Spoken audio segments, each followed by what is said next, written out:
सबसे पहले तो आपने समय दिया उसके लिए बहुत बहुत शुक्रिया आपका। Thank you so much.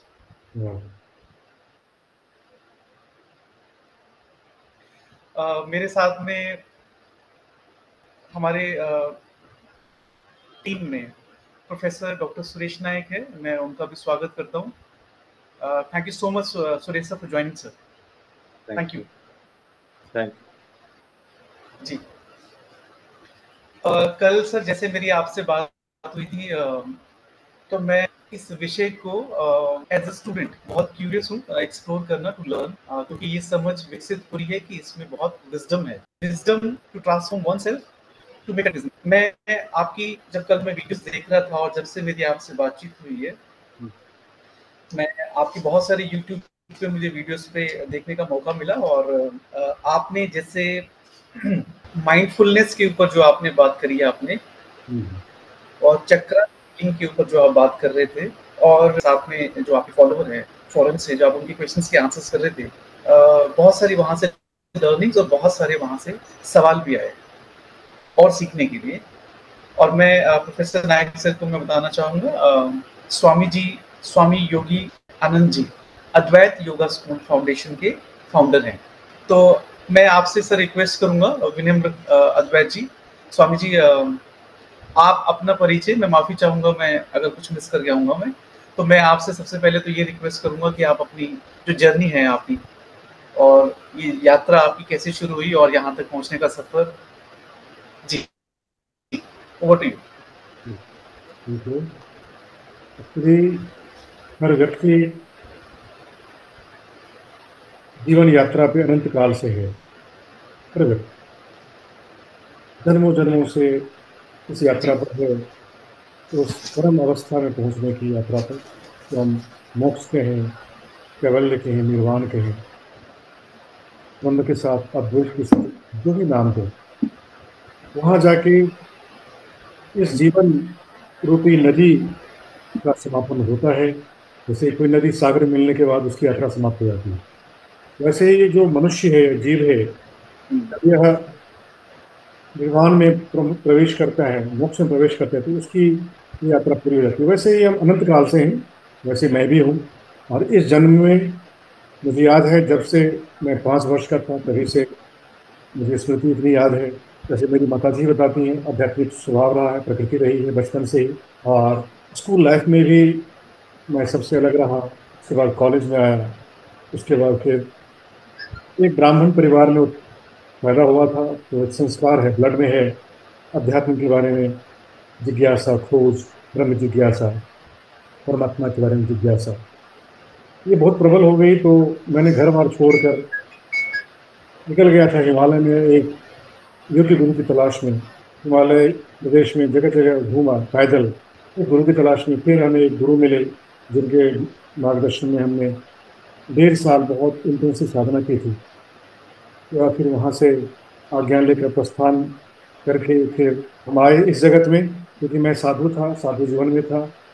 फिर इस जीवन में आया, और इस जीवन में आकर फिर हमने इस विद्या का प्रचार प्रसार करने के लिए इंडिविजुअली तौर पे ही शुरू किया। उसके बाद फिर ऑर्गेनाइजेशन बनाई, जिसको हम आज अद्वैत फाउंडेशन, अद्वैत योग विद्यालय के रूप में जानते हैं। के माध्यम से अब तक हमने सैकड़ों देश विदेश के लोगों को हमने ट्रेन किया है as a teacher, as a trainer.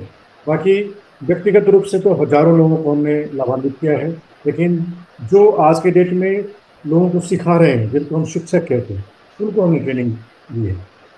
तो ये हमारा अद्वैत योगा स्कूल है, कि इंटरनेशनल होलिस्टिक इंस्टीट्यूट है, जो ट्रेनिंग्स देती है अलग अलग टाइप, जैसे योग है, ध्यान है, माइंडफुलनेस है, इसके अलावा साउंड हीलिंग है, प्राणायाम है, चक्रा हीलिंग है, कुंडलिनी योग है, आयुर्वेद है, रेकी है।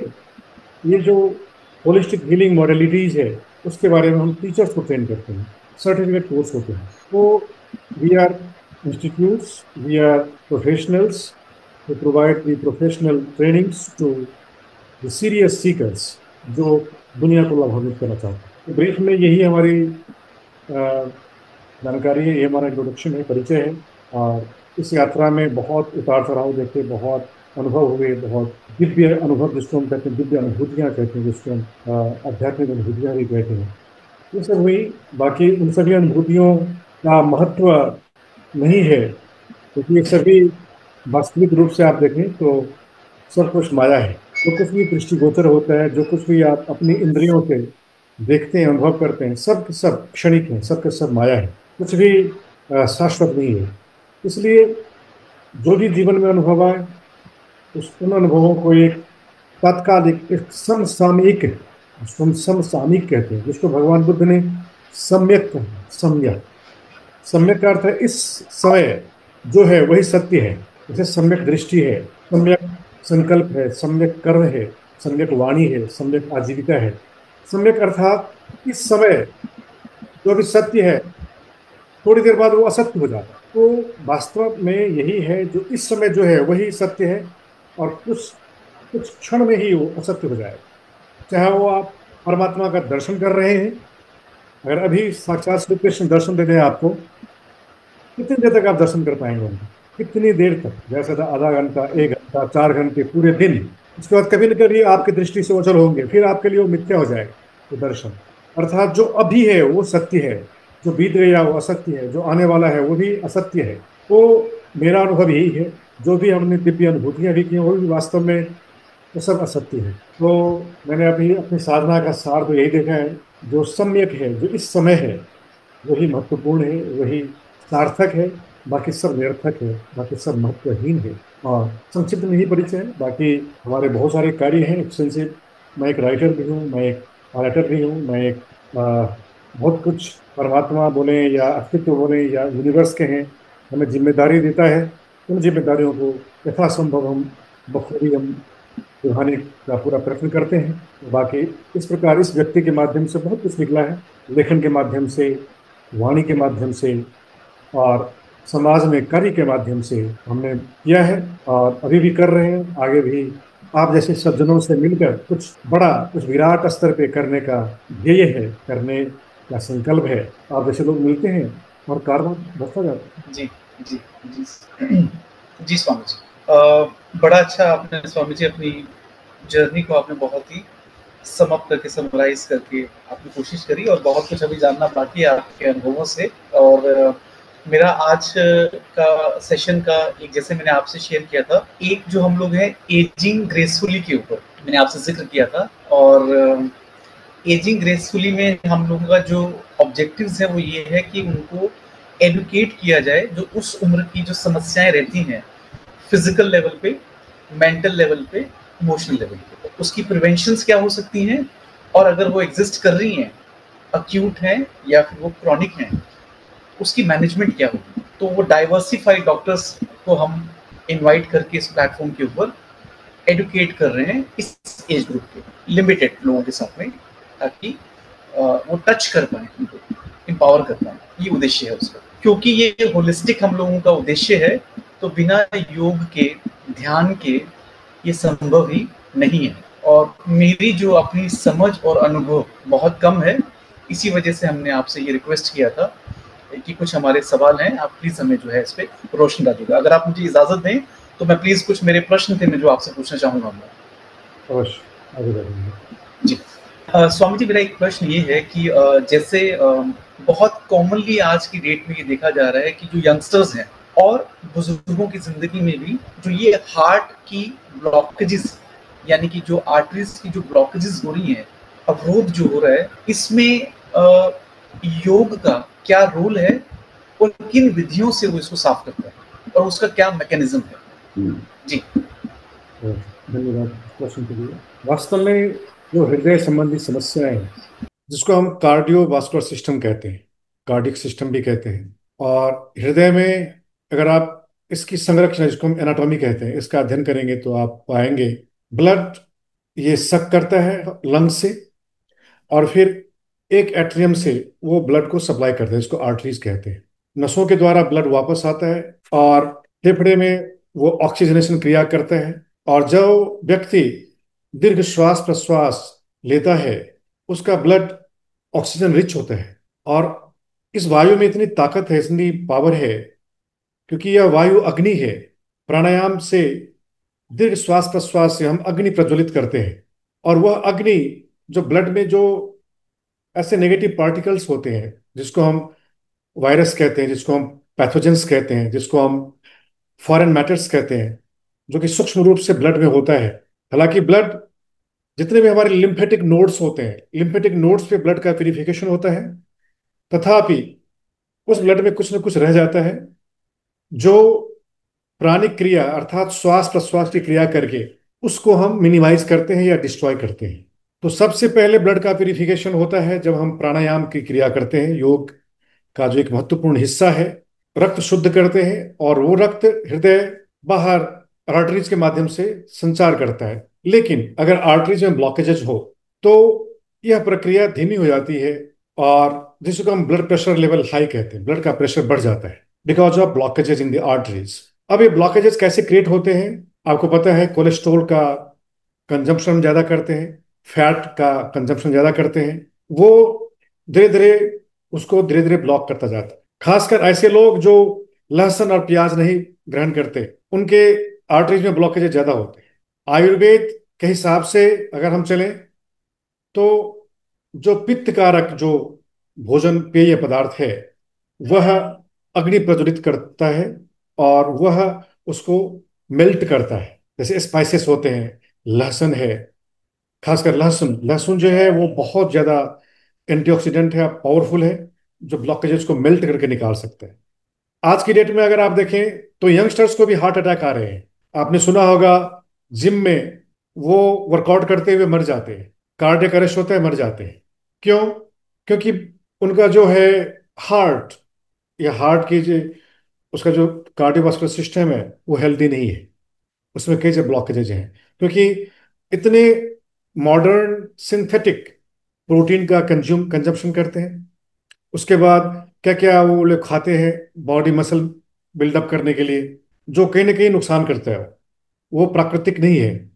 प्राकृतिक जो प्रोटीन है जो दाल में है, जो कई प्राकृतिक जो भोजन है उसमें है, जो नेचुरल हर्ब्स हैं उनमें है, वो ना करके कुछ सिंथेटिक चीजों का यूज करते हैं, जिससे भी वो एक कारण बनता है। दूसरा, जो फैट लेते हैं, कोलेस्ट्रोल लेते हैं, वो भी कारण बनते हैं। तीसरा, जिसको हम स्ट्रेस कहते हैं, स्ट्रेस जो तनाव है, स्ट्रेस एक साइलेंट किलर है। अगर कोई उचित आहार भी ले रहा है, उचित व्यायाम भी कर रहा है, लेकिन अगर वह चित्त में, माइंड में तनाव से ग्रस्त है, चिंता से ग्रस्त है, अवसाद से ग्रस्त है, तो उसकी आर्टरीज, उसकी जो इनर इंटरनल एटमॉस्फेयर है, इंटरनल जो एनवायरनमेंट है, जो इंटरनल ऑर्गन्स है, वहां पर कंजेशन आना शुरू हो जाता है।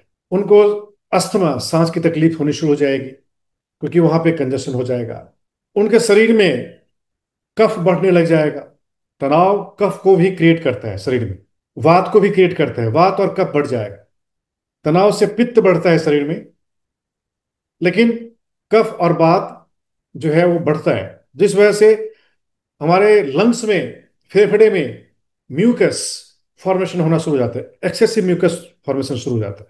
म्यूकस बहुत आवश्यक है मॉइस्चर मॉइस्चर करने के लिए, लेकिन अगर ओवर हो जाएगा तो जो कंड्यूट है, जिसको हम ब्रोंकी कहते हैं, जिसको हम एल्वलाई कहते हैं, एल्वाइली भी कई लोग कहते हैं उसको, जो हम श्वास तंत्र है, श्वसन तंत्र है, जो हम सांस लेते हैं, और जो वायु सांस के माध्यम से, नासिका के माध्यम से ट्रैक किया, जिसको हम विंड पाइप भी कहते हैं, वो ब्रोंकी में जाता है।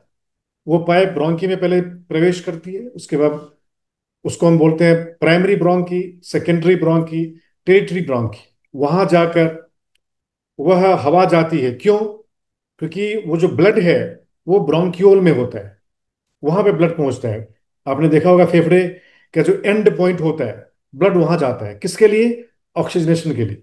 और अगर प्रॉपर कोई सांस नहीं लेगा, या अगर उस कंड्यूट में, जिसको हम ब्रोंकी कहते हैं, जिसको ब्रोंकाइटिस कहते हैं, या एक्सेसिव म्यूकस हो जाएगा, तो अस्थमा हो जाएगा, जिस वजह से प्रॉपर सांस नहीं ले पाएगा, प्रॉपर हवा नहीं जाएगी, वायु नहीं जाएगी, ऑक्सीजन नहीं जाएगी, ब्लड पुअर हो जाएगा। वो वही पुअर ऑक्सीजन, पुअर ब्लड जब हमारे पूरे बॉडी में संचार करेगा, तो उसको पोषण नहीं मिलेगा। किसको? टिश्यूज को पोषण नहीं मिलेगा, मसल्स को पोषण नहीं मिलेगा, तो tissues, muscles, organs, then organic system, then eventually the entire organism बीमार पड़ जाएगा। तो सारा खेल जब चलता है एक हारमोनी है। अगर एक जगह आप मिस्टेक करेंगे, मतलब मिस्टेक आपने कहा कि तनाव माइंड में, उसका इम्पैक्ट कहाँ पे आया? हमारे फेफड़े पे आया, लंग्स पे आया। उसका इम्पैक्ट, आप सांस प्रॉपर नहीं ले पा रहे। जो तनाव में होता है व्यक्ति, वो प्रॉपर सांस नहीं ले पाता। आप खुद महसूस करेंगे जब आप टेंशन में आते हैं या इमोशनल इम्बैलेंस में आते हैं, तो आप शैलो ब्रीथिंग से लेते हैं, आप गहरी सांस नहीं ले सकते। लेकिन अगर आप प्रयत्न पूर्वक अगर गहरी सांस लेने की चेष्टा करेंगे, तो आप देखेंगे तनाव धीरे धीरे आपका कम हो जाता है, चित्त आपका ग्राउंड हो जाता है, चित्त आपका जो है बिल्कुल, जिसको हम कहते हैं कि स्वरूपे अवस्थानम तथा दृष्टु स्वरूपे अवस्था, अपने स्वरूप में आता है। हमारा स्व उसमें स्थित हो जाता है, उसी को हम स्वस्थ कहते हैं। स्व में स्थित हो जाना, स्वस्थ हो जाना है। और हमारा स्व क्या है? हमारा स्व है चित्त वृत्तियों का निरोध। जब चित्त की वृत्तियां निरोध हो जाती हैं, तदा द्रष्टु स्वरूपीय अवस्थानम, योगश्च चित्तवृत्ति निरोध, तदा द्रष्टु स्वरूपीय अवस्थानम, वृत्ति सारूप्यम इतरत्र। इसके अलावा व्यक्ति का जो स्वरूप होता है, क्या होता है? वृत्ति के अनुरूप होता है, वृत्तियों के अनुरूप होता है। वृत्तयः पंचतयः क्लिष्टा क्लिष्टा, वृत्तियां पांच हैं, क्लिष्ट और अक्लिष्ट। क्लिष्ट वृत्ति है जो आपको स्ट्रेस, एंजाइटी, प्रॉब्लम्स जिंदगी में लाते हैं। और अक्लिष्ट मतलब सीधी वृत्तियां। एक होता है अक्लिष्ट मतलब सीधा, सीधा साधा। एक होता है बहुत ही कॉम्प्लिकेटेड। ये कॉम्प्लिकेटेड वृत्तियां वाले जो लोग होते हैं, वो बहुत मेंटली, फिजिकली, इमोशनली बहुत ही बीमार होते हैं। और जो वो सीधे साधे लोग होते हैं, बहुत स्वस्थ होते हैं नॉर्मली। अपवाद तो चलिए अलग है, अपवाद। लेकिन वास्तव में अगर हम सीधा जीवन जीना शुरू करें, सीधा साधा, हम कम से कम 100 वर्ष जिएंगे, स्वस्थ जिएंगे। और हमारा संबंध अच्छा होगा लोगों के साथ, अपने अपने साथ संबंध अच्छा होगा, परमात्मा के साथ संबंध अच्छा होगा।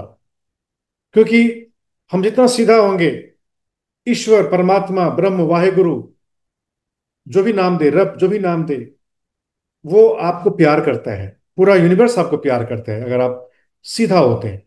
कहने का मतलब ये है कि हम यौगिक कल्चर अपनाएं, यौगिक अप्रोच अपनाएं, जिसको हम कहते हैं चित्त वृत्तियों का निरोध करें।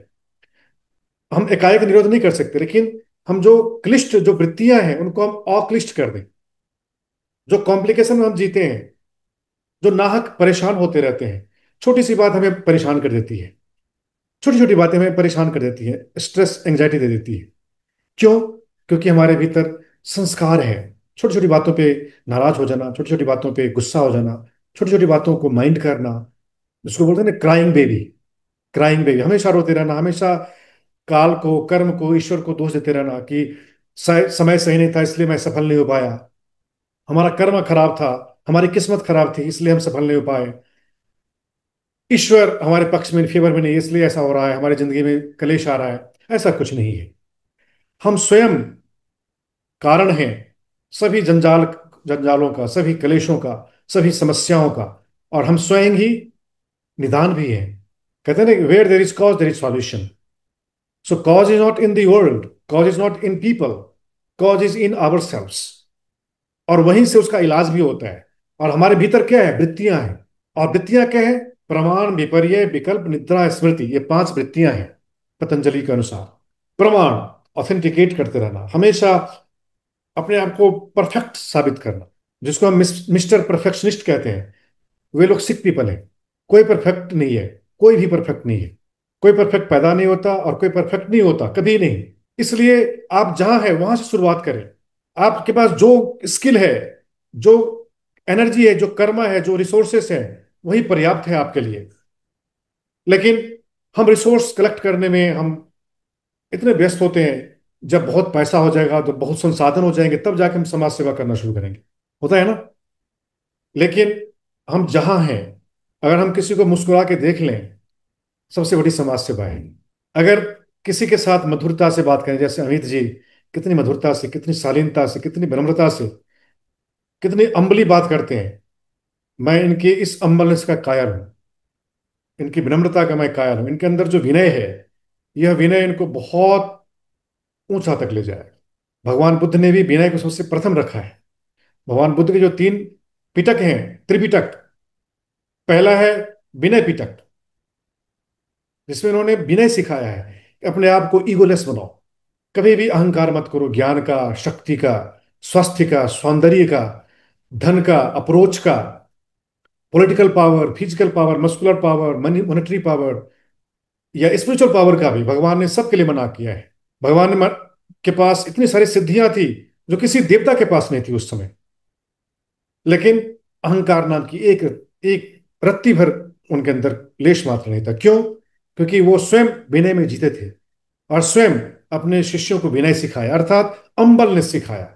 अगर हमारे भीतर अम्बलनेस आ जाए, सादगी आ जाए, हम पूरे ब्रह्मांड के बिलेवेड हो जाएंगे, पूरे ब्रह्मांड का जो है चहेते हो जाएंगे।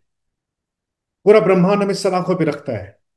तो योग यही है, योग है अपने आप को हमेशा ये समझे कि मैं अभी सीख ही रहा हूं, मैं परफेक्ट नहीं हूं। जैसे आपने पूछा कि मुझे कुछ नहीं आता है, यह आपकी विनम्रता है कि मैं योग ध्यान के बारे में नहीं जानता हूं, ये आपकी विनम्रता है। और ये कहना कि आप बहुत कुछ जानते हैं, ये अतिशयोक्ति है। मैं बहुत कुछ नहीं जानता, मैं बहुत थोड़ा जानता हूं। और अगर मैं देखूं तो ये अनंत है ज्ञान, उसमें से अगर आप एक बूंद भी ले लें, आप धन्य हो जाएंगे और पूरे अस्तित्व को आप धन्य कर सकते हैं। तो योग तो यही सिखाता है यंगस्टर्स को भी कि तुम यौगिक जीवन शैली जियो जिसमें अनुशासन पहले रखो। क्योंकि पतंजलि योग सूत्र का जो पहला सूत्र है वह है अथ योग अनुशासनम। मतलब अब तुम योग का जो डिसिप्लिन है, अनुशासन है, उसमें जियो। और पहला अनुशासन है कि अपने चित्त की वृत्तियों को शांत करो। निरोध तो बाद में है, पहले शांत करना हम शुरू करें। निरुद्ध तो सबसे अल्टीमेट है। हमारे अंदर जो जल्दबाजी है, देख रहे हैं कितनी जल्दबाजी है लोगों के अंदर। लोग इतनी जल्दबाजी में हैं, लोग चाहते हैं कि सब कुछ आज हो जाए। आज हमने यात्रा शुरू की और आज हमें सफलता मिल जाए। ओवरनाइट कोई स्टार बनना चाहता है हर व्यक्ति। ओवरनाइट कोई स्वस्थ हो जाना चाहता है। ओवरनाइट कोई बहुत बड़ा सफल व्यक्ति बन जाना चाहता है, जो कि एक बहुत जल्दबाजी है हमारे अंदर। लैकनेस ऑफ पेशेंस है, इम्पेशेंस है। इन छोटी छोटी चीजों पे हम काम करना शुरू करें, इसका मतलब हम योग का अभ्यास करना शुरू करेंगे। भोजन आप आराम से खाएं, शांतिपूर्वक खाएं। लोग भोजन खाते नहीं है, भोजन निगलते हैं लोग। देख रहे हैं जीवन शैली आजकल। सोशल मीडिया भी ऐसा हो गया है, जो शॉर्ट्स हैं, जो रील्स हैं, उनको प्रमोट करते हैं, जो 1 मिनट का होता है मैक्सिमम। 1 मिनट आप देखें, उसके बाद आपको ठहरने नहीं देगा, फिर आपको आगे भेज देगा। मतलब क्या? इतना फास्ट हो गया है। अगर आप चलचित्र में जाएं, जब 70 80s की जो मूवीज होती थी कितनी स्टिल होती थी, एक सीन को भी वहां रुक के लोग देख पाते थे। आज के डेट में देखिए, सेकंड में सीन बदलते रहते हैं। देख रहे हैं आप, सेकंड में सीन बदलता है, आपको स्थिर रहने ही नहीं देगा। पूरा समाज, पूरी मानसिकता चंचल हो गई है। उसे हमें धीरे धीरे स्लो डाउन करना है, उसे हमें स्थिर करना है, उसे हमें शांत करना है। योग यही है, अपने आप को शांत करो। ओम शांति शांति शांति। इस शांति का, इस निर्वाण का, इस समता का, इस स्थिरता का, इस धैर्य का अगर हम प्रैक्टिस करें भोजन में, अपने जीवन शैली में, हम कंपटीशन में ना जिए। पड़ोसी बहुत रिच है, बहुत सक्सेसफुल है, हम भी हो जाएं। कोई बहुत बड़ा सेलिब्रिटी है, बहुत बड़ा सफल है, हम भी हो जाएं। नहीं, आपकी जीवन यात्रा अलग है, आपकी कैपेसिटी अलग है, आपकी योग्यता अलग है। इसलिए आपको देर लगेगी। या आप अपनी कैपेसिटी बढ़ाएं तो उसको आप क्या कर सकते हैं, एक्सपेडाइट कर सकते हैं अपनी सफलता की। लेकिन बहुत धैर्य के साथ बहुत हार्ड वर्क करना होता है अपने ऊपर, अपने मेंटल हेल्थ के ऊपर, अपने फिजिकल हेल्थ के ऊपर। और ये होता है आहार विहार विचार व्यवहार। डाइट, हेल्दी डाइट्स लें जिससे कोलेस्ट्रोल ना हो, जिससे ब्लॉकेज क्रिएट ना हो, जो हमारे हार्ट के लिए, जो हमारे ब्रेन के लिए, जो हमारे डाइजेशन सिस्टम के लिए, सबके लिए अच्छा हो। तो आपका ब्रेन फंक्शन काम करेगा, अच्छा काम करेगा, हार्ट अच्छा काम करेगा, आपका एंडोक्राइन सिस्टम सही होगा, हार्मोन्स का प्रॉपर सिक्रेशन होगा। आपको पता है हमारे जितने भी इमोशंस हैं हार्मोन से रेगुलेटेड होते हैं। आपकी जो चित्त की स्थिति है हार्मोन से होता है। और हार्मोन्स को क्या प्रभावित करता है? आपकी मनोदशा। इसलिए हैप्पी रहिए, हैप्पी हार्मोन्स को सिक्रेट कीजिए, एंडोक्राइन सिस्टम को ठीक कीजिए, डाइजेशन सिस्टम को ठीक कीजिए, क्योंकि डाइजेशन भी एंडोक्राइन से कनेक्टेड है, बराबर।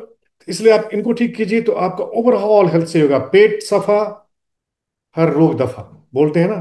पेट को साफ रखिए, पेट को स्वस्थ रखिए, आपका ब्रेन काम करेगा। अगर पेट में कब्ज है, गैस है, आपका ब्रेन सही काम करेगा ही नहीं। आपकी सांस की तकलीफ है, आपका ब्रेन काम नहीं करेगा। एक छोटी सी नजला हो जाए, कफ हो जाए, आपका ब्रेन काम नहीं करेगा। ब्रेन को हेल्थ, न्यूरो हेल्थ को आप ठीक रखिए, क्योंकि ये हेड है। किसी ऑर्गेनाइजेशन का कोई हेड होता है जिसपे सारा ऑर्गेनाइजेशन टिका होता है। वैसे ये जो ऑर्गेनिज्म है, ऑर्गेनाइजेशन वर्ड बना है ऑर्गेनिज्म से, ऑर्गेनिक, ऑर्गेन, ऑर्गेनिज्म, ऑर्गेनाइजेशन। ये जो ऑर्गेनाइजेशन है, ये जो ऑर्गेनिक सिस्टम है, इसका हेड है कौन? ये हेड। इस हेड को स्वस्थ रखिए, और ये स्वस्थ रहेगा, ओवरऑल सब कुछ स्वस्थ रहेगा। चित्त वृत्ति निरोध, चित्त को ठीक कीजिए, अपने चेतसिक को ठीक कीजिए, अपने चित्त में स्थिरता, शांति, समता लाइए। यही योग है। समत्वम योग उच्यते, चित्तवृत्ति निरोध, योग चित्तवृत्ति निरोध, योग कर्मसु कौशलम। आपके कर्म में कुशलता आएगी। तो हर व्यक्ति के लिए, जो युवा है, जो अधेड़ है, जो अभी युवा होने वाले हैं, जो स्टूडेंट्स हैं, सबके लिए इसकी आवश्यकता है आज की डेट में। और हम सबका कार्य होना चाहिए, इसका ज़्यादा से ज़्यादा हम प्रचार प्रसार करें। बहुत ही easy to do, quick, quickly practicable, जो आप तुरंत प्रैक्टिस कर सकें। सांस तुरंत कर सकते हैं आप, 5 गहरी लंबी सांस लें, बात खत्म हो गई, योग कर लिया। टेंशन में है, सांस लीजिए, माइंड को शांत कीजिए, बात खत्म हो गई। गुस्से में है, पानी पीजिए। बहुत ज्यादा गुस्से है, थोड़ा वॉक कर लो, वहां से वर्कआउट कर जाओ। रिश्ता खराब नहीं होगा, काम खराब नहीं होगा। यही सब योग है। इसके द्वारा हमारा पूरा स्वास्थ्य आदर्श होगा, आइडियल होगा, और हम इन्फ्लुएंस करेंगे लोगों को। पहले हम अपने आप को धन्य करें, बेनिफिट करें, ब्लेस करें, फिर अपने आप सब होता जाता है। स्वामी जी, बहुत ही ब्यूटीफुली और बहुत ही डिटेल में आपने आपने उसका मैकेनिज्म भी और उसकी डिटेल भी, इंट्रिकेसीज भी आपने बहुत ब्यूटीफुली आपने एक्सप्लेन किया आपने। और जो ये आपने कहा, अगर मैं कहीं गलत समझाऊं तो आप प्लीज मुझे करेक्ट कर दीजिएगा। मैं ये समझा कि आपने कहा जो हम ये श्वास ले रहे हैं, ये अग्नि है, और ये अग्नि जो है वो जो हमारे ब्लड में या हमारी आर्टरीज में जो इम्प्योरिटीज हैं, टॉक्सिन्स एक्यूमुलेशंस हैं, उसको जो है ये खत्म कर रहा है, मिनिमाइज कर रहा है। राइट। और उसके बाद में जैसे आपने कहा कि अपने डाइट में, आहार में, आपने कहा कि जो कोलेस्ट्रॉल जहाँ से सोर्सेज हम इनटेक कर रहे हैं, उसको भी अगर हम मिनिमाइज करना पड़ेगा हम लोगों को। और दूसरा, आपने जो विहार की आपने बात करी, और जो आपने कहा कि जो चित्त की शुद्धि की बात करी, या मनोदशा की जो आपने बात करी, जिसका डायरेक्ट कनेक्शन हमारे हार्मोन से है, और वही सिक्रेशंस कर रहे हैं हमारे हार्मोन्स को। मैं ये ठीक समझाऊं स्वामी जी? बिल्कुल सही समझा आपने। जी जी। मेरा एक आपसे सवाल ये भी था, इसी को जब हम शुद्धि की हम बात कर रहे हैं, ये जो मान लीजिए किसी को 50% या 60% उनके ब्लॉकेजेस हैं और ये डायग्नोज्ड हुआ, पहला सवाल ये है कि क्या आयुर्वेदा में बिना मॉडर्न टेस्ट कराए क्या हम ये जान सकते हैं कि किसमें कितनी ब्लॉकेजेस हैं? बहुत अच्छा सवाल किया आपने। और आयुर्वेद के द्वारा भी जान सकते हैं, डायग्नोज कर सकते हैं हम। इसके अलावा एक्यूप्रेशर जो पॉइंट्स है, जिसको मेरिडियंस कहते हैं, जी इसके द्वारा सबसे हम इजीली जान सकते हैं। हमारे पॉइंट्स हैं हमारे पाम्स में, जी। जिसमें शरीर के जितने भी ऑर्गन्स हैं, और उस ऑर्गन का हेल्थ क्या है, कितनी इंटेंसिटी से, कितनी डिग्री में वो स्वस्थ है, कितनी डिग्री में वो अस्वस्थ है, हम केवल इन मेरिडियंस पॉइंट को दबा के हम महसूस कर सकते हैं। और हम उसको हम जान सकते हैं कि कितना ब्लॉकेजेस है। राइट। मैं आपको बताऊं कि डॉक्टर्स भी इस बात को एडमिट कर रहे हैं। जो लेबोरेटरीज में जो मशीन्स हैं, वे बताते हैं कि अगर कोई ऑर्गन 30%, 40%, 50%, 70% डैमेज होता है, तब जाके उसमें डिटेक्ट आता है, डिटेक्शन में आता है, और तब तक काफी देर हो गई होती है। जी वैसे ही जो डायग्नोसिस है, जो एलोपैथिक डायग्नोसिस है, जो आर्टरीज ब्लॉकेजेस का, जो एंजियोप्लास्टी के थ्रू उसमें हम वो करते हैं, या और भी जो टेस्ट होते हैं उनके, ब्लड टेस्ट होते हैं, या और भी उनके जो मॉड्यूल्स हैं जिसके थ्रू वो डायग्नोस करते हैं, फिर इलाज करते हैं। लेकिन हम एक्यूप्रेशर के पॉइंट्स के द्वारा हम जान सकते हैं कि कौन सा ऑर्गन में कितना डिफेक्ट है, और तभी से हम सावधान हो जाएंगे और उसका ट्रीटमेंट शुरू कर देंगे। प्रिवेंशन एंड ट्रीटमेंट दोनों हम शुरू कर देंगे। Right. Prevention is better than cure. जी। But not all the time you can prevent. Sometimes ऐसा होता है कि वो चीज़ें आ गई हैं तो उसको हमें ट्रीटमेंट करना शुरू हो। ठीक है? जैसे मैंने आपको बताया, उसको डायग्नोज करने के लिए योग में है कि आप कोई ऐसे आसन कर रहे हैं जिसमें आपको तकलीफ हो रही है हृदय में, हार्ट में, चेस्ट में, इसका मतलब है कि कहीं ना कहीं गड़बड़ी है वहाँ, हुँ, सावधान हो जाना चाहिए। इसको हम बोलते हैं पिक्टोरिस एंजाइना। एंजाइना होता है जो कभी न थोड़ा थोड़ा दर्द होता रहता है उसको लोग नेग्लेक्ट करते हैं, उसको सुनते ही नहीं। वो एक अलार्म है कि तुम सावधान हो जाओ, तुम्हारे आर्टरीज में ब्लॉकेज आना शुरू हो। डॉक्टर्स भी बताते हैं नॉर्मली लोगों के अंदर ब्लॉकेज होते हैं खान पान की वजह से, एक्सरसाइज के अभाव की वजह से, और एज के बाद 50 के बाद कहते हैं कि 60% ब्लॉकेज होते हैं लोगों का। 60%, 50%, 60%। क्यों? Over the age accumulation. लेकिन गुड न्यूज ये है कि उसको हम आयुर्वेद के द्वारा, योग के द्वारा उसको हम धीरे धीरे मेल्ट कर सकते हैं, मिनिमाइज कर सकते हैं, और अपने जो हृदय संबंधी जो स्वास्थ्य है उसको हम ठीक कर सकते हैं। इसलिए योग बहुत काम करता है। योग का जो प्राणायाम है वो काम करता है। प्राणायाम, ने बताया, प्राण अग्नि है। जब आप प्राणायाम करते हैं तो आपका शरीर गर्म हो जाता है। हुँ, गर्म होने से वो मेल्ट होता है। ये फायर है, यह जी, आग ही है जो मेल्ट करती है, बर्न करती है आग। तो जब आपका हृदय स्वस्थ है तब आप करें तो वो बिल्कुल परफेक्ट रहेगा, उसमें एक्टिविटी नहीं होने देगा। लेकिन जिसका हृदय बहुत मजबूत नहीं है वो, जैसे गार्लिक है, गार्लिक का इस्तेमाल कर सकते हैं, या जो स्पाइसेस है, स्पाइस का इस्तेमाल कर सकते हैं आप। या जो आयुर्वेदिक जो कुछ हर्ब्स हैं, जैसे अर्जुन है, अर्जुन वृक्ष है, उसका, अर्जुन का छाल है, उसका काढ़ा बना के पी सकते हैं। लेकिन ये भी ओवर नहीं करना, कुछ भी ओवर नहीं करना है। एक आयुर्वेदिक विशेषज्ञ की सलाह आवश्यक होती है हमेशा। वैसे योग करते वक्त एक योगाचार्य की आवश्यकता होती है जो आपको मॉनिटर करे कितना करना है, कितनी डिग्री में करना है। अगर आप ट्रेंड हो जाते हैं तो फिर आपको किसी की जरूरत नहीं पड़ती है, ट्रेनिंग की जरूरत पड़ती है। तो खुद को हम ट्रेन कर सकते हैं।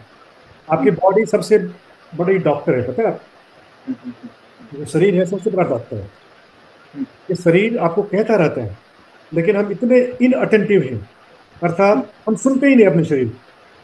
हृदय बोल रहा होता है कि बस करो, अब ओवर एक्सरसाइज मत करो, ओवर कार्डियो मत करो, फिर भी किए जा रहे हैं। तो हम कंपटीशन में कि हमें जल्दी बॉडी बिल्डर बनना है। पेट बोलता है कि आप ज्यादा मत खाओ, ओवर ईटिंग मत करो, फिर भी हम खा रहे होते हैं। आंखें कहते रहते हैं कि आप बस करो, अब ज्यादा रील मत देखो, ज्यादा वीडियो मत देखो, ज्यादा टीवी मत देखो, फिर भी हम देखे जा रहे हैं।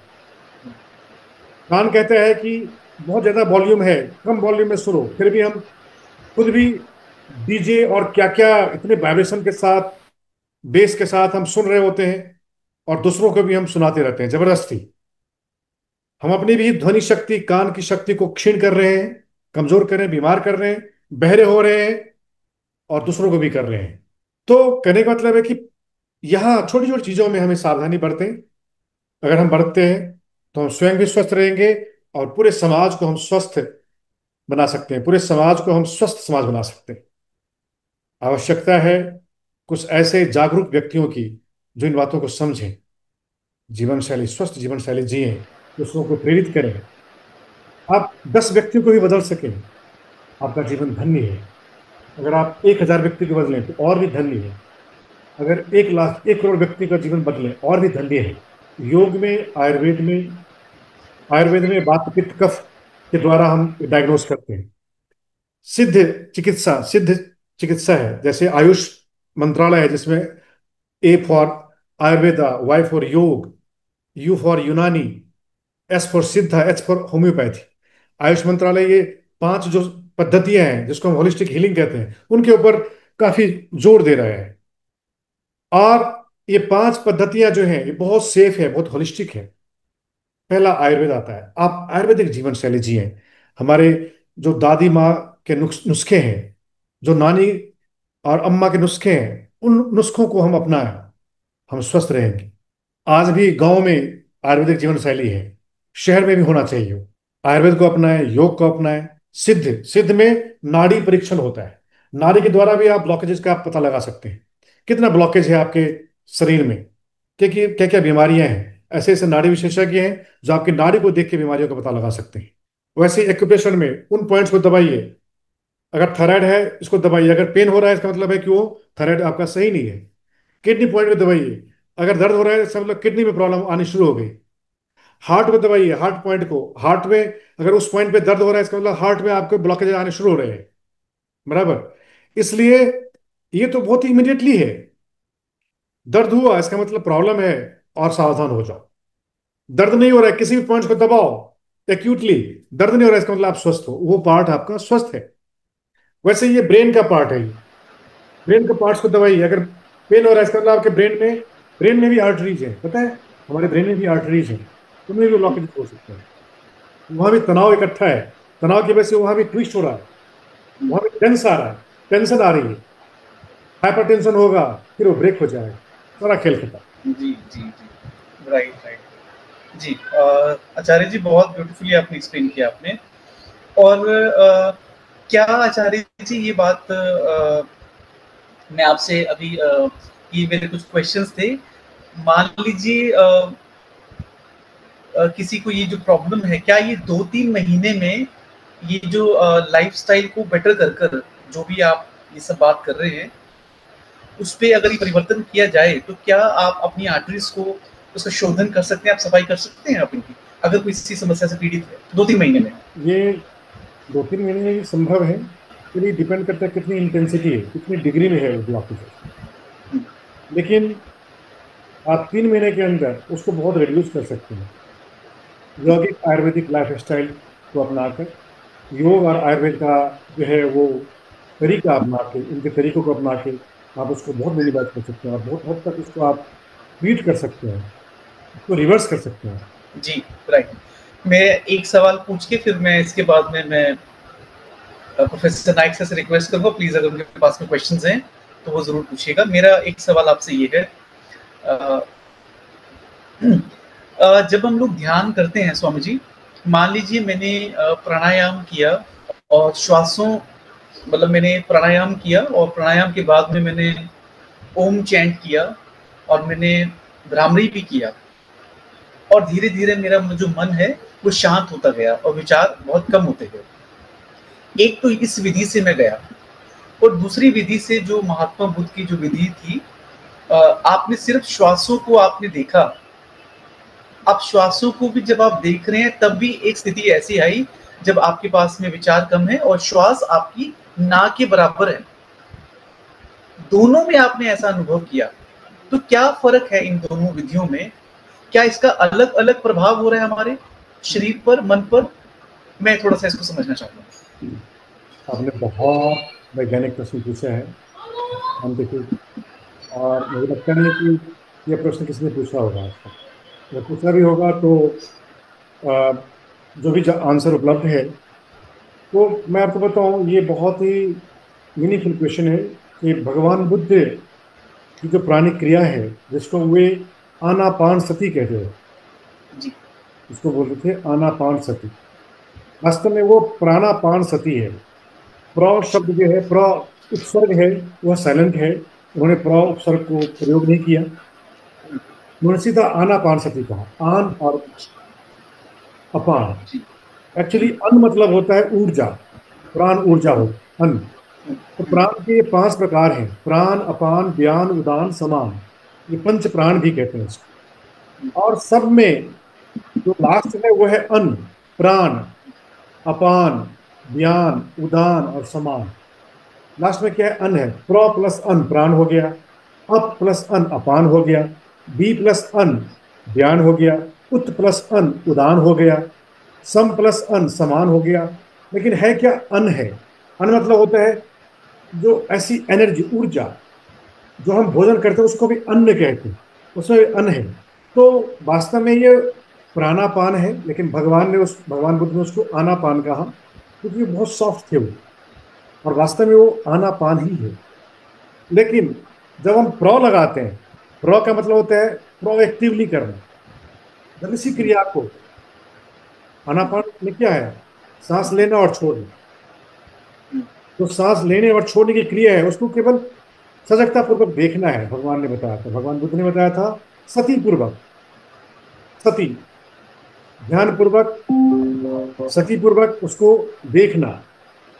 देखने मात्र से क्या होता है, भगवान बोलते हैं सब काय पटि संवेदी अस्सी सामितामिति सिक्खति, सब काय पटि संवेदी तस्सी सामिति सिक्खति, पस्य भयम काय संखारम अस्सी सामिति सिक्खति, पस्य भयम काय संखारम पस्य सामिति सिक्खति। अर्थात केवल सांस को देखने मात्र से क्या होता है, सब काय पटि संवेदी, पूरे शरीर को आप फील करते हो, जितने भी ऑर्गेन्स है शरीर में सबको आप क्या करते हो, आप उसको शांत करते हो।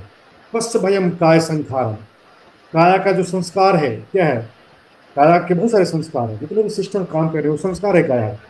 सांस लेना छोड़ना, जैसे एंडोक्राइन सिस्टम वो एक संस्कार है, हार्मोन्स का रिलीज होना, भोजन का पचना, ठीक है, ब्लड का चलना, हृदय को पंप करना, ये सब संस्कार है काया का।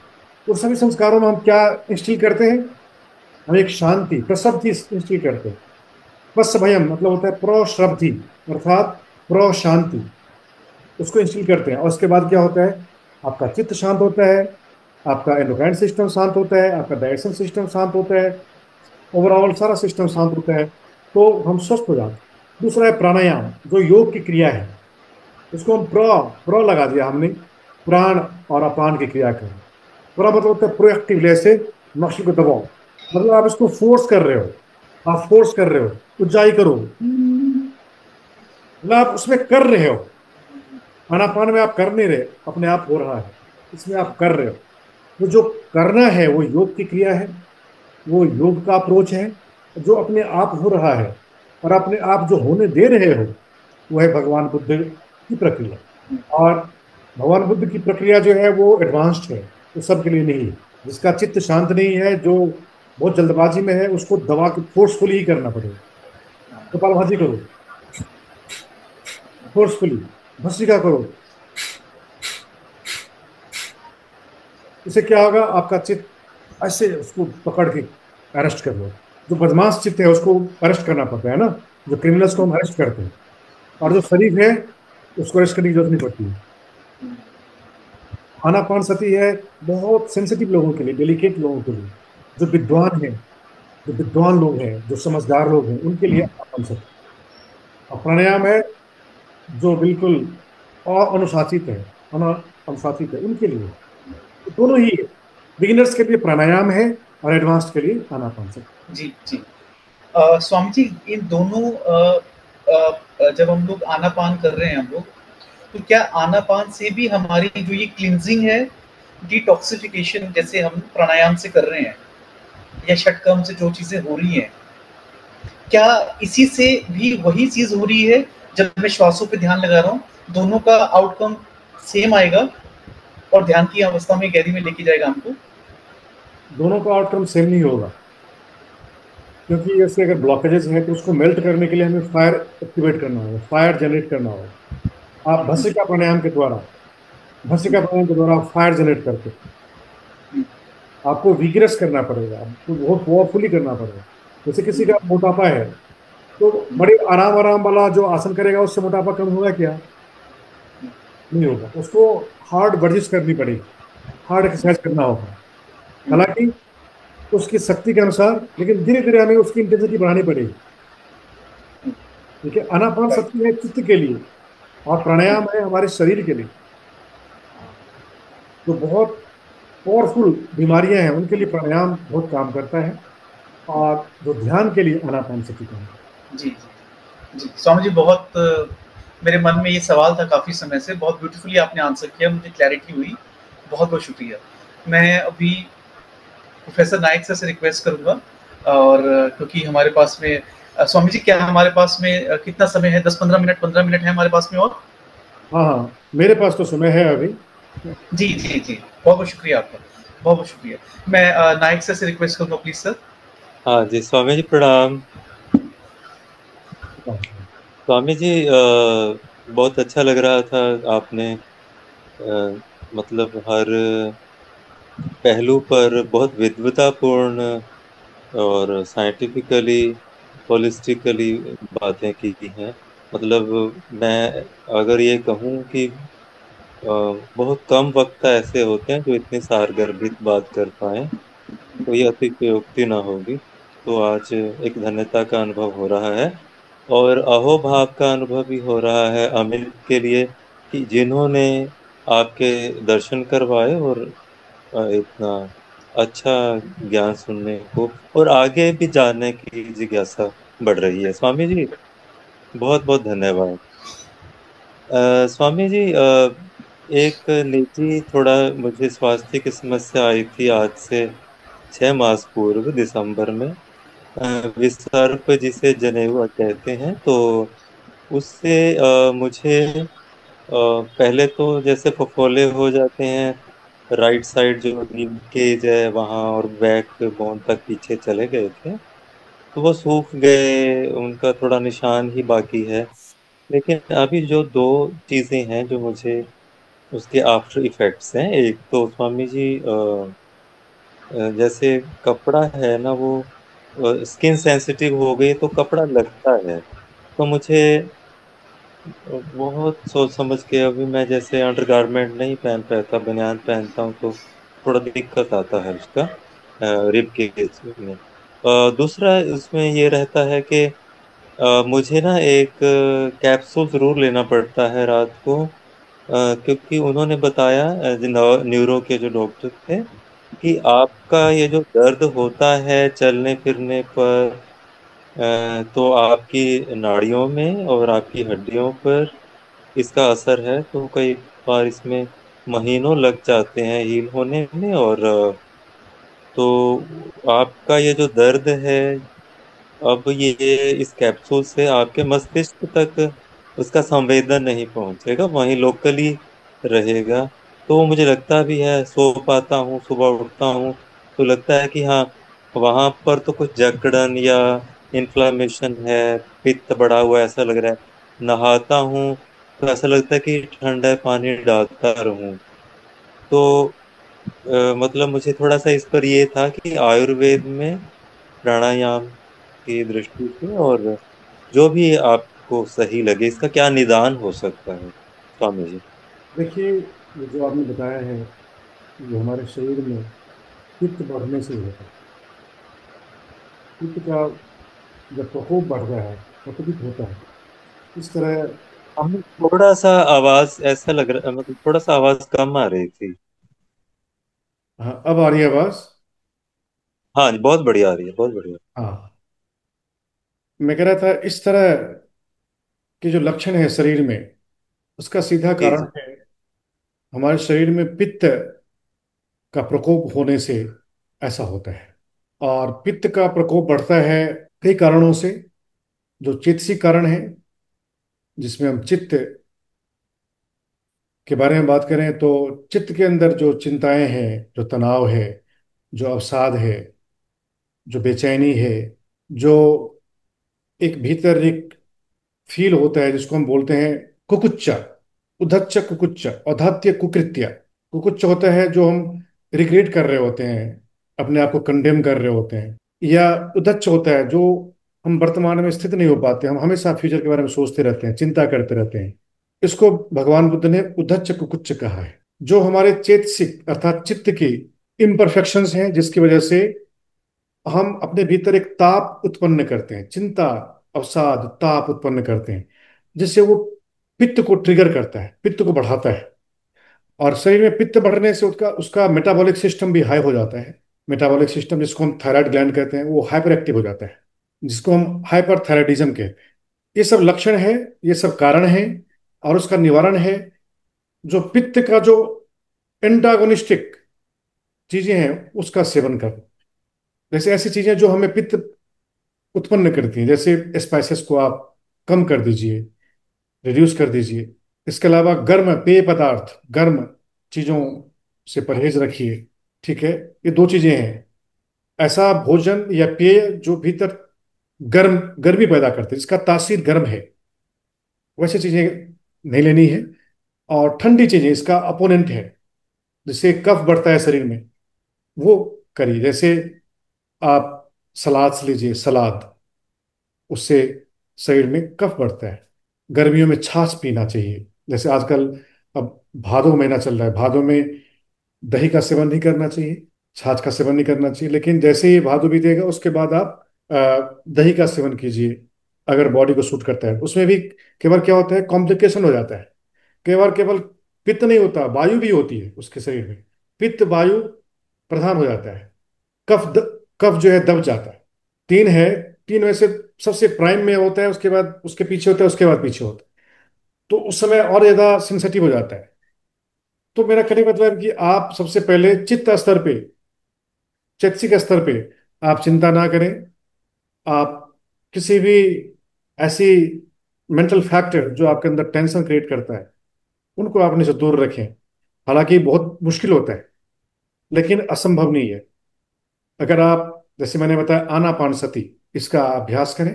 आनापान सती आप जैसे लोगों के लिए है, जो चित्त को बहुत शांत करते हैं, जो विद्वान होते हैं, जो इंटेलेक्चुअल्स होते हैं, वे इंटेलेक्चुअली काफी इवॉल्व होते हैं, उन लोगों के लिए है आनापान सती। ठीक है। लेकिन जो बहुत ही फूडी होते हैं, जो बहुत ही फिजिकल होते हैं, मोटे, आप देख रहे हैं वो, जो जिनका बॉडी का वेट बड़ा होता है, उनके शरीर में कफ बड़ा होता है, कफ। और इस कारण से उनका चित्त भी बहुत मंद रहता है। उनका चित्त भी मंद रहता है। एक बात होती है, जिसके शरीर में पित्त होता है, उसका इंटेलिजेंस बहुत शार्प होता है। देखिए, हर चीज का एक क्या होता है, सेट बैक होता है। एक पॉजिटिव और नेगेटिव एस्पेक्ट होता है। तो आप में केवल ये पित्त में केवल ये अवगुण ही नहीं है, गुण भी है। ठीक है। लेकिन ओवर नहीं होना चाहिए। आपके शरीर में ये ओवर हो गया है, इस वजह से ये सब समस्याएं आ रही हैं। तो आप प्राणायाम में आप शीतली और शीतकारी प्राणायाम करें। शीतकारी प्राणायाम, शीतली में टंग को बाहर निकाल के,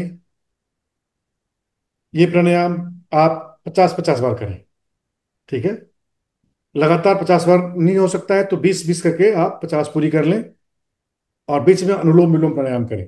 कपालभाति आपको बिल्कुल नहीं करना है। कपालभाति नहीं करना है, ना ही भस्त्रिका प्राणायाम करना है। और तीसरा, उज्जाई प्राणायाम भी नहीं करना है। ये प्राणायाम भी नहीं करना है। ये तीन प्राणायाम इसको और एग्रेवेट करेगा। एग्रेवेट करने से वो और बढ़ेगा, और ये फफोले या इस तरह की जो है और बढ़ेगा, और समस्याएं बढ़ जाएंगी। इसलिए इन प्राणायाम से आप परहेज रखिए। शीतकारी, शीतली, और जैसे 10 का सेट कर लिया, उसके बाद अनुलोम विलोम 5 बार कर लीजिए। फिर से शीतकारी प्राणायाम कीजिए 50 बार शीतकारी, 50 बार शीतली। उसके बाद भ्रामरी प्राणायाम 50 बार कीजिए। एक बार में ना हो तो आप 20-20 करके 50 पूरी कर ले, कर लें। इससे क्या होगा, आपके शरीर में मासिव चेंज आएगा, बहुत ही कंसिडरेबल चेंज आएगा। आप देखेंगे कि ये जो जो फायर एलिमेंट है धीरे धीरे कम हो जाएगा, और ये धीरे धीरे पूरी तरह जा सकता है। ये जो यौगिक क्रिया होगी, यौगिक अभ्यास हो गया। इसके अलावा भोजन में, जैसे मैंने बताया, भोजन में आप गर्म पदार्थों का सेवन ना करें, मसाले सेवन ना करें, फ्राइड चीजें का सेवन ना करें। ठीक है। जो भी पकोड़े वगैरह होते हैं, फ्राइड होते हैं, वो ना करें। उसके बाद जो डेयरी प्रोडक्ट्स हैं, डेयरी प्रोडक्ट्स को आप मिनिमाइज करें। डेयरी प्रोडक्ट्स जैसे पनीर है, या मलाई है। ठीक है। डेयरी प्रोडक्ट्स ये सब है। मलाई हटा के दही ले सकते हैं। ठीक है। लेकिन अभी एक बिना नहीं। इसके अलावा आप वेजिटेबल्स में सलाद खाएं, जैसे खीरा है, चुकंदर है। ठीक है। ये सब आप उसमें ऐड करें। इसके अलावा आप प्याज का भी सेवन कर सकते हैं। अगर प्याज खाते हैं तो जो प्याज का जो सलाद होता है, वो आप सेवन कर सकते हैं। वो एंटीऑक्सीडेंट है, वो भी क्लीन करेगा। ठीक है। भोजन में ये करें। और आप, जहाँ तक आयुर्वेदिक मेडिसिन की बात है, तो उसमें आप शंख पुष्पी ब्राह्मी, इसका सेवन कर सकते हैं। शंख पुष्पी ब्राह्मी। और मॉडरेटली आप अश्वगंधा का भी सेवन कर सकते हैं। अश्वगंधा एंटी स्ट्रेस है, नर्वस सिस्टम के लिए अच्छा है, जो आपको शांत रखता है। ये आयुर्वेदिक जड़ी बूटी में आप इसका प्रयोग कीजिए। और इसके अलावा आप चाय का सेवन, कॉफी का सेवन कम से कम करें, या छोड़ दें तो ज़्यादा सही है, क्योंकि वो भी बढ़ाता है। ठीक है। कैनल, आपका बाइल्स, जो पित्त थैली है, वो भी बहुत हाइपर एक्टिव है, जिसकी वजह से ये सब हो रहा है। और आप देखेंगे धीरे धीरे धीरे धीरे धीरे इससे आपको बहुत फायदा पहुंचेगा, और धीरे धीरे निजात भी मिल सकती है इससे। हाँ स्वामी जी, इसमें आपने जैसे कहा, बहुत बहुत बहुत सेंसिबल चीज है।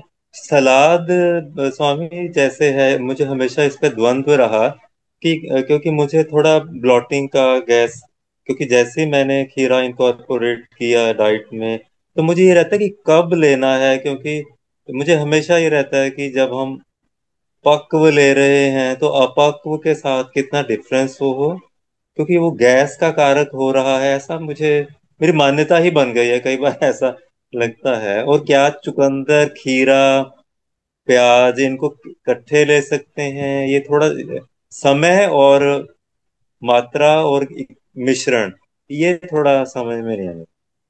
हम्म।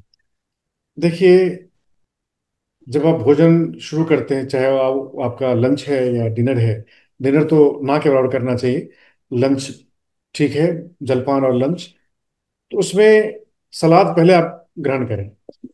सलाद जैसे खीरा है, या मूली है, या गाजर है, या चुकंदर है, या प्याज है, पहले जो भी अवेलेबल है वो आप सलाद ले लें। उसके बाद जो भी अन्न है उसका ग्रहण करें, जो पक्व पदार्थ हैं उनको आप ग्रहण करें।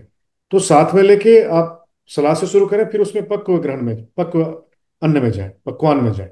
ठीक है, तो उससे कोई, एक गैप कितना रहना चाहिए, दोनों में गैप कितना रहना चाहिए? आप इमिडिएटली भी ले सकते हैं। हाँ हाँ, ठीक। इमिडिएटली ले सकते हैं, कोई ज़्यादा नुकसान नहीं करेगा। एक्चुअली क्या होता है, हमारा जो एक बिलीफ सिस्टम होता है वो भी बहुत प्रभावित करता है। बिलीफ सिस्टम तो बहुत ज़्यादा सेंसिटिव ही नहीं होना चाहिए हमें। जो बहुत सेंसिटिव होते हैं ना, उनका भी सिस्टम बहुत सेंसिटिव हो जाता है। आप देखते हैं कि लोग ऐसे कुछ भी खा लेते हैं, कुछ भी हजम कर लेते हैं। कहते हैं मेंटली बहुत ज़्यादा सेंसिटिव नहीं होते, मेंटली बहुत स्ट्रांग होते हैं। तो हमें इसका भी बहुत ज़्यादा, उसको बोलते हैं ना कि मीन मेख निकालना, मीन मेख निकालना, कि ये कर लेंगे तो ये ना हो जाए, ये करेंगे तो ये ना हो जाए। इससे हम और ज़्यादा बहुत सेंसिटिव होते हैं और अपने सिस्टम को हम अस्वस्थ कर देते हैं। अपने सिस्टम को ऐसा बनाइए, बिलीफ सिस्टम क्रिएट करिए, मैं जो भी खा लूंगा मुझे कुछ हार्म नहीं करेगा। ये माइंड सेट, एक मेंटेलिटी आप ये डेवलप कर लेंगे, तो आप कैसे भी खा लेंगे, कोई हार्म नहीं करेगा, ना कोई गैस बनेगी, ना कोई ब्लोटिंग होगी, ना कोई अपच होगा। आपका जो है पूरा सिस्टम बहुत ही परफेक्टली काम करेगा। तो ये आप मन से निकाल दीजिए कि कहीं ये मिक्स ना हो जाए, या कहीं ये आगे खाना है या पीछे खाना है, ऐसा कुछ नहीं होगा। मेंटली अपने आप को स्ट्रांग बनाइए, पहला। दूसरा, शुरुआत में क्योंकि मन का प्रभाव पड़ता है, चित्त का प्रभाव हमारे शरीर पर पड़ता है, और जो बिलीफ सिस्टम हम कई सालों से लेकर चलते हैं वो जल्दी जाता नहीं है। और जब तक वो बिलीफ सिस्टम होता है तब तक हम वैसे ही हम साक्षात करते हैं चीजों को। कहते हैं as you think so you become. जैसा दर्शन वैसा जीवन। अगर आपका दर्शन हो जाता है कि नहीं ये ऐसा नुकसान करेगा, कि मैं ये खाऊंगा तो ये नुकसान करेगा, ये खाऊंगा तो ये नुकसान करेगा, तो ओवर हो जाता है वो। हमें ओवर भी नहीं होना है, और हमें बहुत ही ज्यादा अंडर भी नहीं होना है कि हमें कोई केयर नहीं करना है, ऐसे भी नहीं। ठीक है, आप बेफिक्र होकर आप ग्रहण कीजिए सलाद और ये। लेकिन सलाद आप ज़्यादा ऐड कीजिए, और अन्न को धीरे धीरे मिनिमाइज कीजिए। अन्न, अन्न में भी मैंने बताया स्पाइसी ना लें, फ्राइड ना लें। ठीक है, चावल ठीक करेगा आपके लिए, चावल सही है, रोटी सही है, दाल भी ठीक है मॉडरेटली, सब्जी ज़्यादा से ज़्यादा खाएं। ठीक है, और रायता, रायता जैसे के लोग लेते हैं, रायता भी आप ले सकते हैं। तो भोजन में आप ये बढ़ाएं, ये ऐड करें, तो आपका पित्त धीरे धीरे शांत होगा।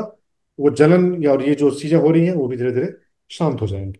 बहुत बहुत धन्यवाद स्वामी। लास्ट में बस एक छोटी सी बात ये पूछनी थी, जैसे आपने अपने वक्तव्य में शुरू में ही कहा था कि जो सिंथेटिक प्रोटीन है, जिम वाले तो जैसे वे प्रोटीन ले रहे हैं, तो हम्म। वो ये प्रचलित है कि ये तो उनसे निकलता है, तो ये तो ठीक है जी, मतलब उसके बारे में क्या धारणा है स्वामी जी आपकी?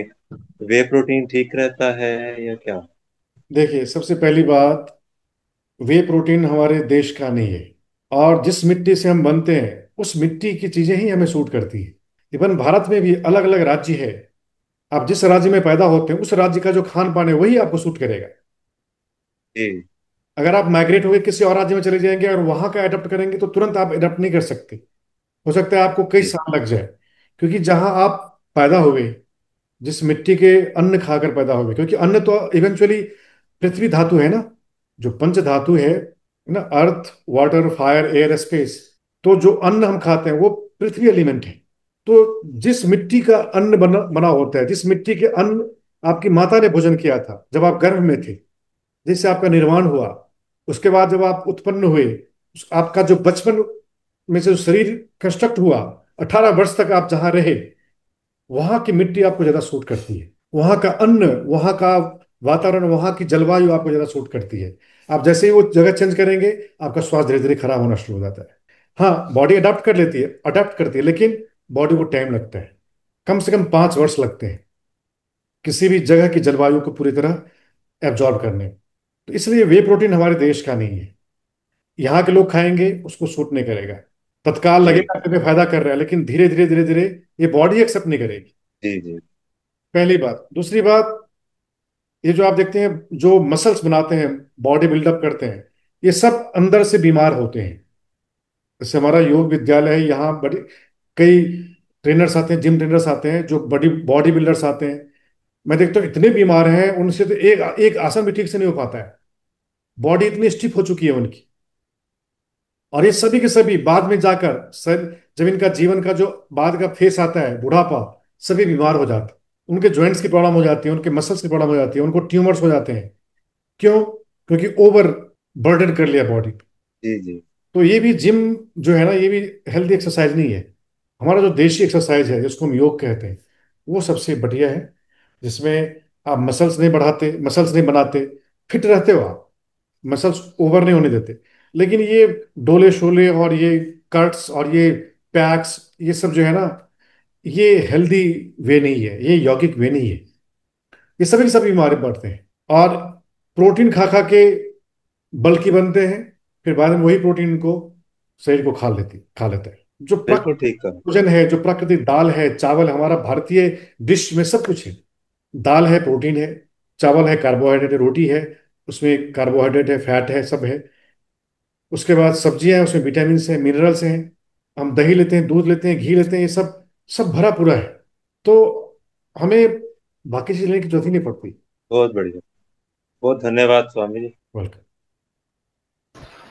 स्वामी जी, बहुत बहुत शुक्रिया आपका। और ऐसा मन कर रहा है कि आपको सुनते रहें। और मैं आपसे ये भी विनम्र मैं आपसे विनती करूंगा कि फ्यूचर में हमारे जो स्टूडेंट्स हमारे साथ में रहेंगे, और जब हमारे साथ में जो एज्ड पीपल हैं साथ में रहेंगे, हम आपका एक इनलाइटनिंग सेशन, मैं आपसे ये रिक्वेस्ट करूंगा कि आप उन्हें भी आप इम्पार्ट करें, इनलाइटन करें अपनी विजडम से।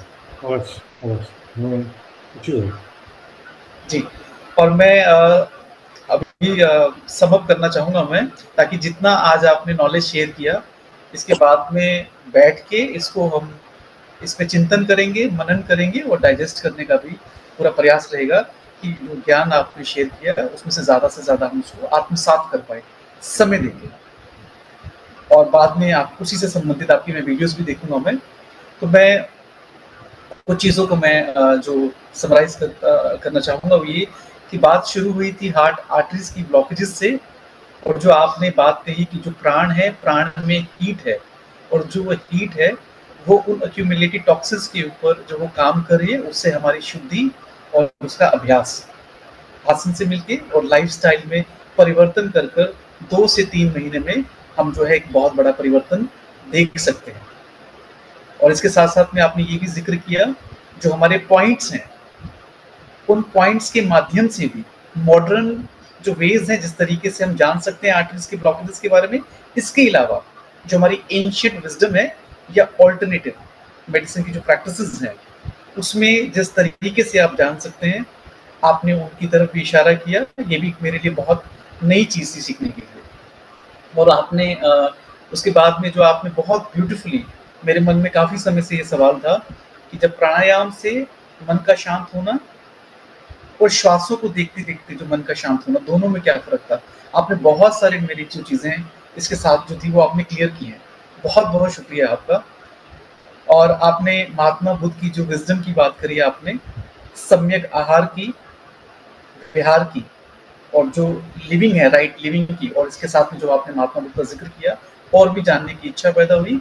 और जो स्ट्रेस की आपने जो बात करी है, जो बहुत बड़ा कारक है हमारी बहुत सारी बीमारियों के लिए, और चित्त की वृत्तियों का निरोध करने के लिए योगा का होना, और एक अच्छी जिंदगी जीना जिसमें हम अपना भी उद्धार कर पाएं और समाज को भी यथाशक्ति जितनी भी है, जितने भी रिसोर्सेज हैं, उसी के साथ चल के हम उनको बेहतर करने का प्रयास करें।